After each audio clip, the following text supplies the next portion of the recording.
What does it mean to belong? How do we feel like we belong? How do we know that we are valued and wanted in a community? How do we integrate ourselves into a community so that we belong? Advocacy can be tiring, especially if you feel like you're doing it 24/7. What do I need to be able to step back so that I can rejuvenate and take care of myself so that I can keep going on?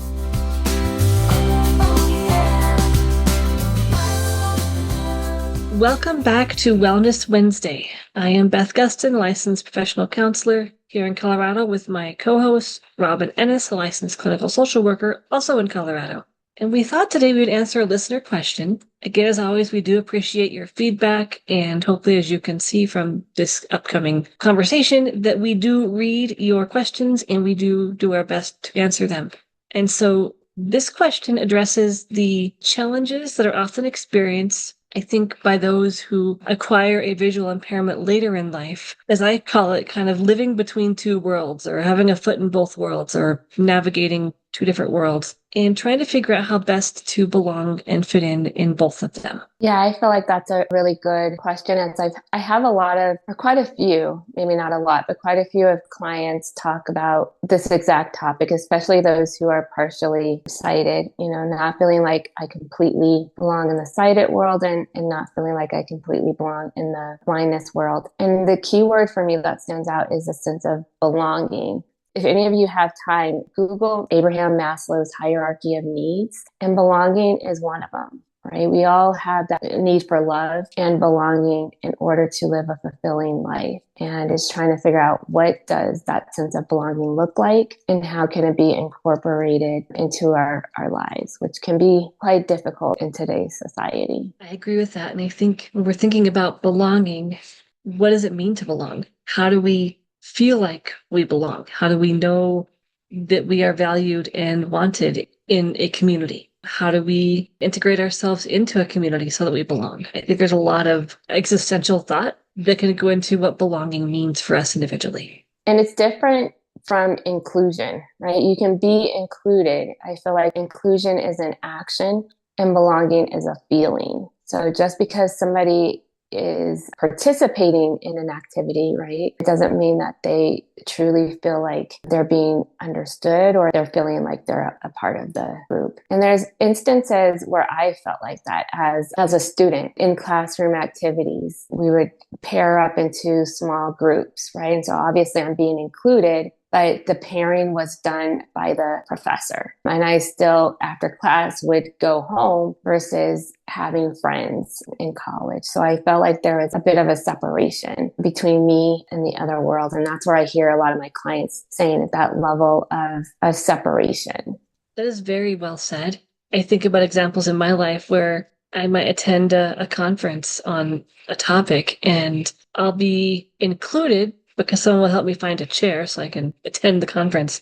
But then everyone is going off to lunch in groups and pairs, and I'm going, where's the nearest place to get food? Because I went there by myself and don't know anybody. Or I currently belong to a women's connection networking group. And I think that line between inclusion and belonging can be really, really gray and thin, because I will feel very included in the actual gathering itself. But when it's over, people are talking amongst themselves in small groups, and I'm just sitting there because I don't know how to know who else isn't talking to someone and, figure out how to walk up to them and have that conversation so I can start to belong to the group more fully.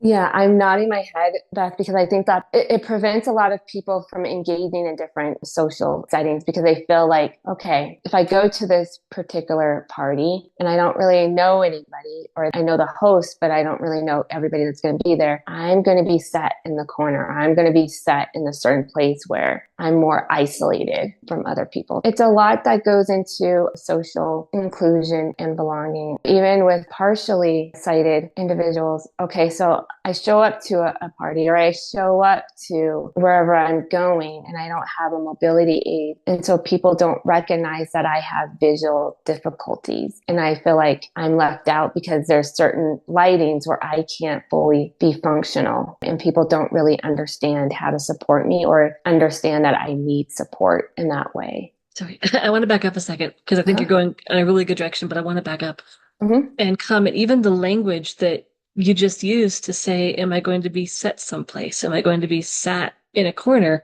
If we think too hard about it, it's like I'm not an object to be placed somewhere. And I don't know why people do feel that we need to be sat in a corner somewhere at a party, because that just reinforces the belief that I don't belong because you sat me really far away from everybody else. They're all in the kitchen and I'm out here in the living room and I would like to go to the kitchen. And maybe if we're brave, we'll get up and walk in the kitchen and hope someone notices us, and we have a conversation. But so often it's like we are placed somewhere by a well-intentioned person at a party. And then people bring us food, or, we might interact with whoever walks by and sees us. But in those experiences, I didn't feel like I was included or belonged. And so I think we'll wind our way here, but I think this is going to bring up a lot around self-advocacy. But I also want to circle back to what you were talking about being partially sighted. I want to go off of that addition that you just made, and that's a really good point.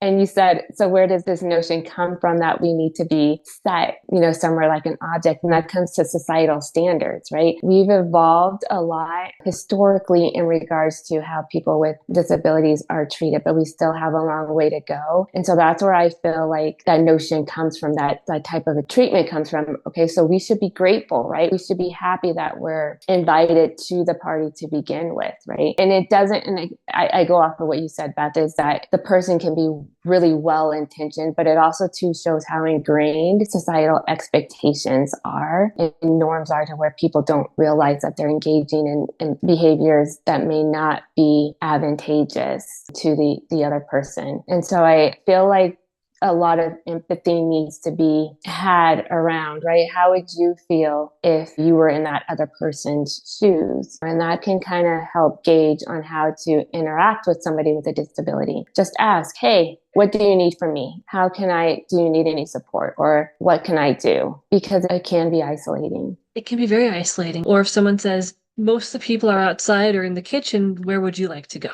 Yeah. Or the table has 7 rectangular tables with 6 chairs at them. Do you want to sit near the front or the back? Or in the middle? Or on one of the sides? Or, I don't think it takes much for us to be not only included, but also feel like we belong. And I think there's a lot more educating to be done. And I know there's this whole advocacy fatigue, and that's real. And I think we can break down some of these barriers and dispel some of these societal beliefs if we are able to speak up. Yes. I'm thinking about something I went to recently, and I was sat in the corner away from the gathering, and I didn't realize at first that's what had happened. And someone's like, yeah, so you were placed, over here in the corner. Would you like to move? Yes, I would. Thank you. And I would have figured it out when I realized where everybody else, was, because I knew I was further away from the gathering, but I didn't quite know where I was in the room. I agree, because and then listening to you, because I was thinking about this too, and honestly, I was invited to an event of the graduate school where I received my master's, and I didn't go, right? Because I was thinking, okay, so it's going to be a lot of sighted people, and I don't know what their level of inclusion is or their level of awareness in regards to people with disabilities, even though we're in a helping profession. And that really did deter me, because I don't know the layout of the venue. I don't know where the tables would be and all of that. And my fear was that I would be left out. Yeah. So that's one thing that I have to really push myself, right? And like you mentioned, Beth, advocacy and being more, just taking more of a leap of faith and going to those types of settings. And advocacy can be tiring, especially if you feel like you're doing it 24/7. And I've had a person say, you know what, I really am tired of advocating for myself, and it can be draining. So it's trying to figure out, okay, knowing that I have to advocate for myself, and if I'm in a profession where I have to advocate for other people, what do I need to be able to step back so that I can rejuvenate and take care of myself so that I can keep going on with whatever mission I'm on? I'm nodding my head. I've got a lot of thoughts in my head right now, and I guess the forefront of them is, yes, advocacy is exhausting. And I think we do, whether it's conscious or not, we do factor in a lot of these variables, like how loud is the environment going to be? What will the lighting be like? What's the layout? Do I want to put myself in an environment where it's going to be stressful to be included, let alone belong? Or do I want to skip this one and sit it out? I think we have to look at individually our energy levels and is the hopeful reward or benefit of attending the event worth it? And it's okay if your answer is no, I don't have energy for that today. But what I want to encourage all of our listeners to do is don't make that your default. So can you push yourself to do one thing a month to help yourself belong somewhere?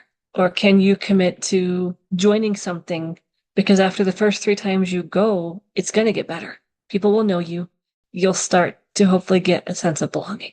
Yep, I agree. And that will help with the feeling of being caught in between two worlds, right? When you find that place where you truly belong. And I had mentioned this, I can't remember where I mentioned it, but in my current doctoral program, I feel like I truly belong. And I was thinking about that. I don't think I felt like that in an educational setting. And I don't know if it's because with age comes experience, but I feel like my peers see me for who I am. And a lot of them haven't been around individuals who are blind. And so they'll mention that they've learned a lot from me, but it doesn't take away from the fact that they see me as a whole person, even though they may learn from me, because I learn from them too, right? It's reciprocal. So I agree, trying to find a place where you feel like you belong. And over time, people will start to get to know you more and you will have that sense of fulfillment.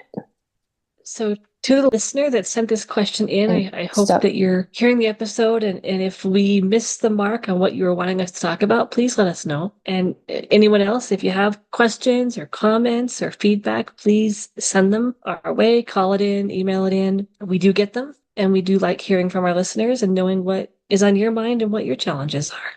Yes, I agree, because we are very intrigued by your comments and we resonate with what you're saying. So keep it going. And as always, until next time, take care and stay grounded. Until next time, take care. Oh yeah, Wellness Wednesday with Beth and Robin. Gonna settle it down. Oh yeah, get your feet planted on the ground. For more podcasts with the blindness perspective, check us out on the web at www.blindabilities.com. And be sure to subscribe to the podcast wherever you listen to podcasts. And if you want to leave us some feedback, give us a call at 612-367-6093. We'd love to hear from you. Thanks for listening, and until next time, bye-bye. Wellness and taking care of ourselves. It's all about you and taking care of yourself. Oh yeah.